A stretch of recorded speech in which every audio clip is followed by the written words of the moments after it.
make up with appointments at parastatals or so, we'll to hear from you. And then, what else?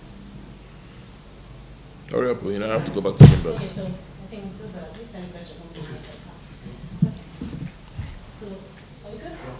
First of all, let's just start with the assessment of the ministerial, 43 ministerial nominees. How do you assess them, their performance, presentation during the screening?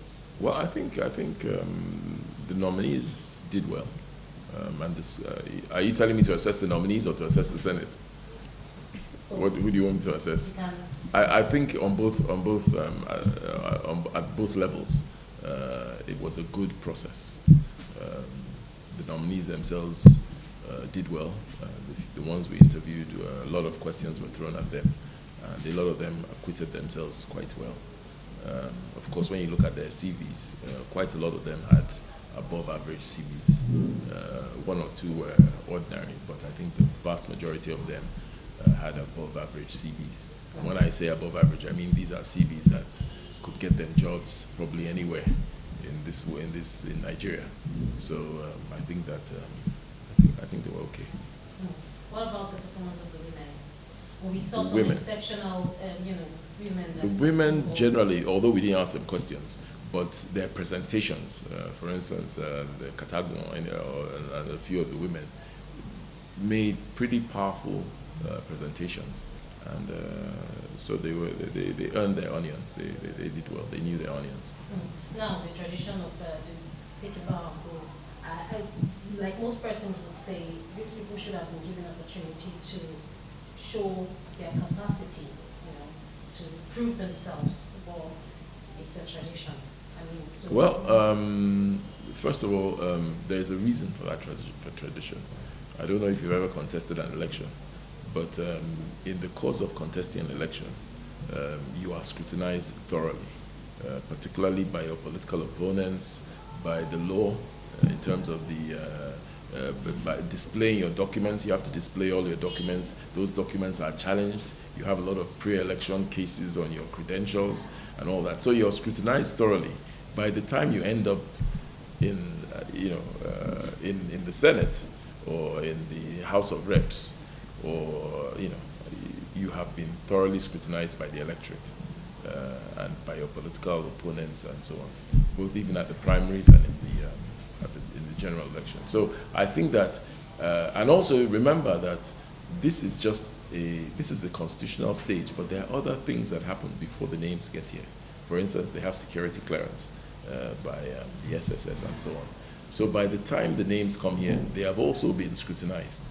And so when a person has been a member of the National Assembly and he has gone through so much scrutiny, I remember that the constitutional qualification for you to be a minister or a commissioner is that you are qualified to be a member of the National Assembly. I think that's what it says.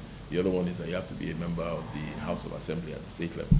So recognizing that by the time you come for clearance, you will have gone through a lot of scrutiny.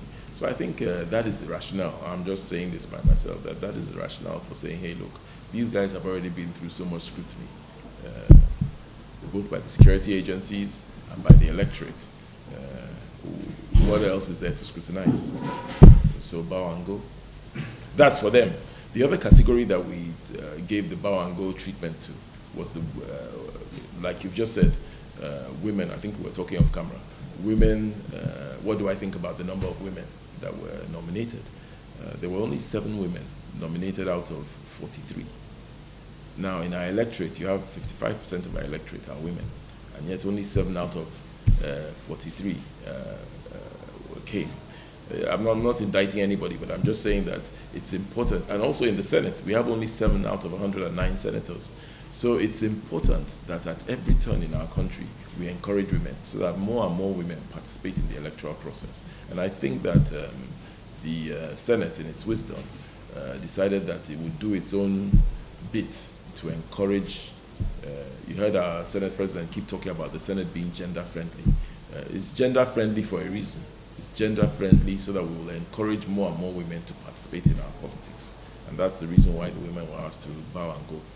So I think all in all, it was okay. Another issue that came up was the non-inclusion of FCT indigents on the list, and of course, they submitted a petition to that effect. Is there any other way this can be corrected? I mean, is this the last bus stop? Well, I think it has been brought to the attention of the executive, and so it's over to them. Thank you very much. All right. So I would also have to say, Go ahead. So I want to practice this because as a Senate, you are a member, and my Senate, what do you concur between, how do you work together between presidency and the Well, the relationship between the presidency and the National Assembly? I should answer. Yes. Okay. No, it's it's early days, like you have pointed out, and I think so far so good.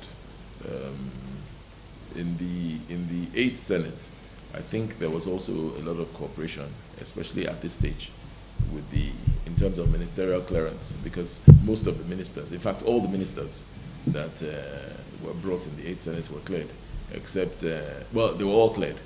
Even the protests that we had they still cleared.